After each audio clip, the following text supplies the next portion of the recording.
Bismillahirrahmanirrahim. Assalamualaikum warahmatullahi wabarakatuh. Kami dari kelompok 5 mata kuliah pengajaran remedial. Saya sendiri Ahmad Jabar Ismail dan rekan saya Aisyah Sahabuddin di sini akan menjelaskan terkait dengan materi konsep kesulitan belajar. Baik, jadi untuk yang pertama di sini saya akan menjelaskan terkait dengan latar belakang konsep kesulitan belajar. Jadi kesulitan belajar ini dikarenakan siswa belum mampu mengaitkan antara pengetahuan baru dengan pengetahuan lamanya, sehingga menimbulkan ketidakpahaman atau ketidakjelasan terhadap suatu pelajaran. Demikian juga kita bisa melihat bahwa terdapat siswa yang tidak memiliki kemampuan lebih dalam menggunakan fokus untuk berkonsentrasi dalam belajar. Sebagian besar siswa memperoleh nilai yang rendah, siswa menunjukkan kelesuan tidak semangat dalam belajar, dan sebagian besar siswa tidak menguasai bahan ajar atau materi yang telah diajarkan oleh pendidik atau guru. Dan kita tahu bahwa guru sebagai pendidik atau tenaga pengajar dituntut untuk dapat mempertanggungjawabkan atas perkembangan peserta didik, karena dalam proses pembelajaran guru harus memperhatikan kemampuan peserta didik secara individual agar dapat membantu perkembangan peserta didik secara optimal dan dapat mengenali peserta didik yang mengalami kesulitan dalam belajar.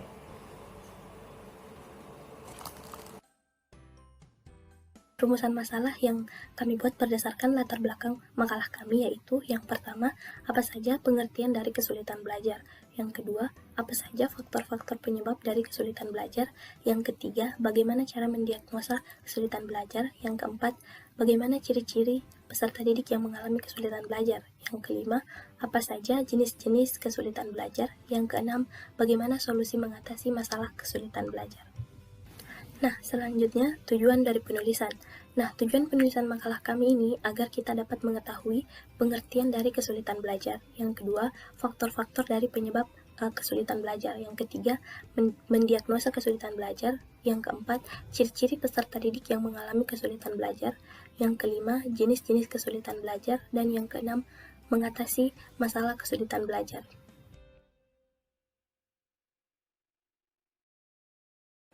Baik, selanjutnya untuk pengertian kesulitan belajar. Jadi menurut Halahan dan kawan-kawan dalam Suryani 2010 itu menjelaskan bahwa kesulitan belajar ini adalah suatu gangguan dalam satu atau lebih proses psikologis yang mencakup pemahaman dan penggunaan bahasa, ujaran atau tulisan. Dan gangguan tersebut itu seperti mendengarkan, berpikir, menulis, mengeja, dan berhitung. Selanjutnya dari Ma'rifah 2017 menjelaskan bahwa kesulitan belajar ini merupakan gejala yang nampak pada pembelajar dan perilakunya itu ditunjukkan oleh pembelajar ditandai dengan adanya kesulitan belajar.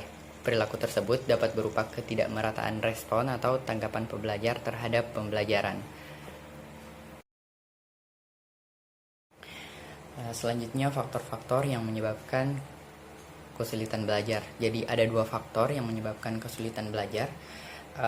Literatur yang kami dapatkan dalam Ristiani dan Bahria 2016 itu, yang pertama menyebutkan bahwa faktor eksternal atau faktor luar dalam hal ini yang meliputi faktor lingkungan baik sosial ataupun alami.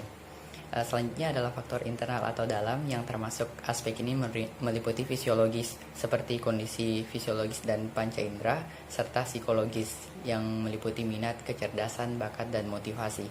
Berikut pembagian dari faktor-faktor kesulitan belajar. Jadi internal itu bersifat kognitif atau ranah cipta, mencakup intelijensi siswa atau pengetahuan siswa. Yang kedua adalah bersifat afektif, jadi ranah rasa, mencakup emosi dan sikap. Dan yang ketiga itu bersifat psikomotorik atau ranah kerasa, indera pendengaran dan penglihatan. Sedangkan faktor eksternal di sini meliputi sosial dan non sosial. Sosial itu mencakup keluarga, masyarakat, lingkungan sekolah, dan non sosial itu kondisi sekolah, kurikulum, dan lain-lain. selanjutnya adalah faktor-faktor penyebab kesulitan belajar. Ini secara khusus literatur dalam Ristiani dan Bahria itu menyatakan bahwa faktor yang menyebabkan kesulitan belajar salah satunya adalah sulit mengatur waktu, ketidaktahuan mengenai standar tugas yang harus dipenuhi, dan kebiasaan membaca yang lambat atau slow reading habits. Baik, selanjutnya diagnosa kesulitan belajar. Jadi ini dikenal dengan diagnostik. Untuk diagnosa kesulitan belajar,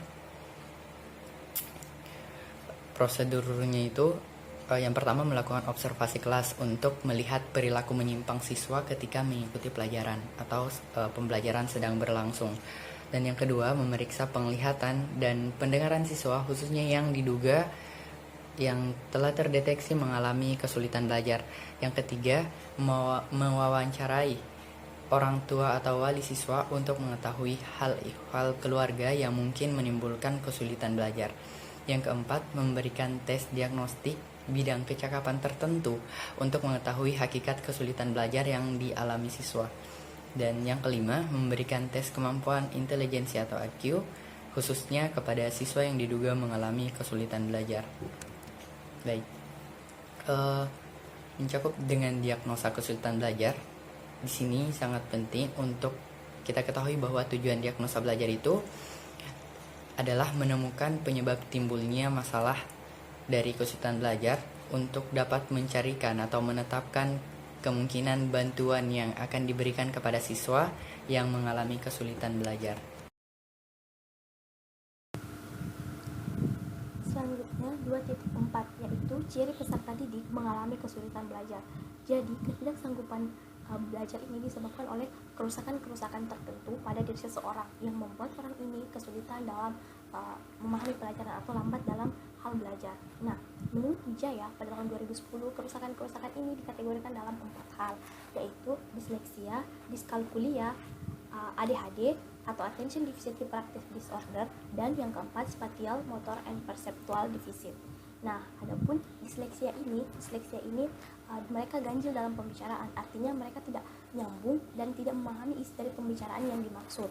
Nah, kemudian ciri-cirinya mereka itu tulisannya tidak jelas dan mengalami kekacauan dalam melihat bentuk dan mendengar lafal-lafal huruf, seperti mereka tidak mampu membedakan antara huruf B dan D kecil.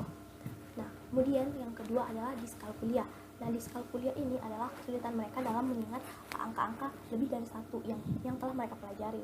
Nah, kesulitan menulis angka ini bisa kesulitan dengan tidak mampu menulis dengan jelas, atau kesulitan dalam membuat kolom-kolom angka yang lurus atau jumlah yang mereka harapkan.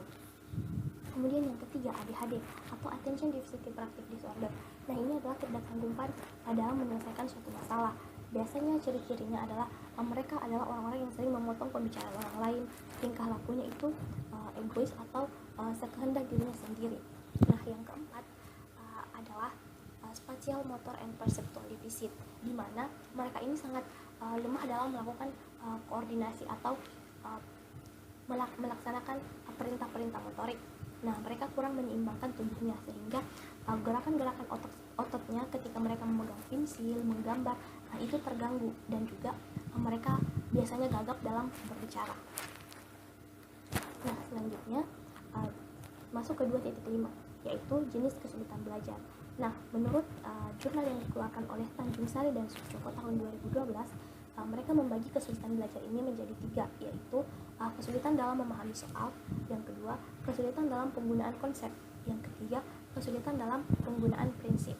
Kesulitan dalam memahami soal ini biasanya disebabkan karena siswa tidak mengetahui apa yang ditanyakan dari soal itu, dan dia tidak mengetahui apa yang ingin mereka jawab dari pertanyaan itu. Nah, kemudian yang kedua adalah kesulitan penggunaan konsep. Nah, konsep ini berfokus kepada pemahaman dasar atau ide abstrak yang digunakan untuk mengkategorikan kelompok objek. Nah, kesulitannya adalah mereka tidak memahami konsep dasar ini, sehingga disebabkan karena mereka kurang bertanya ketika guru menjelaskan, sementara dia belum memahaminya. Nah, yang ketiga adalah kesulitan dalam penggunaan prinsip. Nah, kesulitan ini adalah mereka tidak memahami dan tidak mampu memahami dan tidak mampu menerapkan prinsip-prinsip yang terjadi yang harusnya mereka pahami ketika mereka telah memahami konsep dasar yang termuat dalam suatu pelajaran. Nah, adapun kesulitan belajar ini juga dibahas oleh Kirk dan Gallagher pada tahun 1986 yang dimuat dalam Jurnal Suryani tahun 2010, di mana mereka membagi kesulitan belajar ini menjadi dua bagian, yaitu Development Learning Disabilities, di mana ini berfokus kepada kesulitan mereka dalam memperhatikan, mengingat, ini berpengaruh pada memori mereka, gangguan persepsi visual dan motoriknya, mereka terganggu dalam berpikir dan penggunaan bahasa. Nah, kemudian yang kedua yaitu Academic Learning Disabilities, di mana Academic Learning Disabilities ini adalah mereka tidak mampu membaca, menghijau, menulis, dan aritmatik. Selanjutnya 2.6 yaitu solusi mengatasi kesulitan belajar. Nah, solusi mengatasi kesulitan belajar ini kami bagi menjadi dua hal, yaitu penata laksanaan di bidang medis. Nah, dalam bidang medis ini kita dapat melakukan terapi obat, terapi perilaku, psikoterapi suportif, dan yang terakhir itu adalah pendekatan psikososial. Nah, kemudian kita juga dapat melakukan penata laksana di bidang pendidikan. Baik, jadi selanjutnya adalah kesimpulan. Yang pertama, rumusan masalah pertama, pengertian kesulitan belajar. Jadi kesulitan belajar ini merupakan satu kondisi seperti gangguan di otak yang menyebabkan kesulitan memahami atau dalam memproses suatu informasi pelajaran yang dialami oleh pembelajar yang disebabkan oleh berbagai faktor. Rumusan masalah yang kedua, faktor penyebab kesulitan belajar. Jadi kesulitan belajar ini disebabkan oleh beberapa faktor, diantaranya yang pertama faktor eksternal dan yang kedua adalah faktor internal. Faktor eksternal itu sendiri meliputi faktor lingkungan, baik faktor sosial ataupun faktor instrumental. Faktor internal sendiri itu meliputi aspek fisiologis, kognitif, dan juga psikologis. Selanjutnya adalah rumusan masalah yang ketiga, diagnosa kesulitan belajar. Jadi secara umum untuk diagnostik ini, diagnosa kesulitan belajar pada pembelajar dengan yang pertama melakukan observasi pada pembelajar, yang kedua memeriksa penglihatan dan pendengaran dari pembelajar, yang ketiga mewawancarai orang tua atau wali murid dari pembelajar, yang keempat adalah melakukan tes diagnostik, dan yang kelima memberikan tes kemampuan intelijensi atau IQ. Selanjutnya yang keempat, rumusan masalah yang keempat adalah ciri-ciri dari pembelajar yang mengalami kesulitan belajar. Sebenarnya masing-masing dari kekurangan secara spesifik yang diakibatkan dari jenis kerusakan fungsi otak dari pembelajar itu sendiri. Misalnya seperti disleksia, diskalkulia, attention deficit hyperactive disorder, dan spatial motor perceptual deficit yang mengakibatkan ciri-ciri masing-masing. Untuk rumusan masalah yang kelima, jenis kesulitan belajar secara khusus terbagi menjadi dua, yakni developmental learning disabilities atau kesulitan belajar dari perkembangan peserta didik itu sendiri, dan yang kedua adalah academic learning disability, kesulitan belajar akademik. Adapun untuk rumusan masalah yang keenam adalah bagaimana solusi dalam mengatasi kesulitan belajar.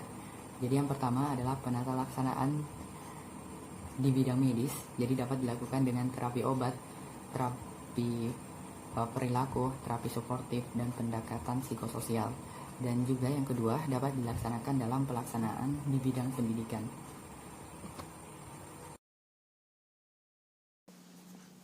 Baiklah, itulah tadi penyampaian dari kelompok kami. Kurang dan lebihnya mohon dimaafkan dan semoga bermanfaat. Juga kami ucapkan banyak terima kasih. Wassalamualaikum warahmatullahi wabarakatuh.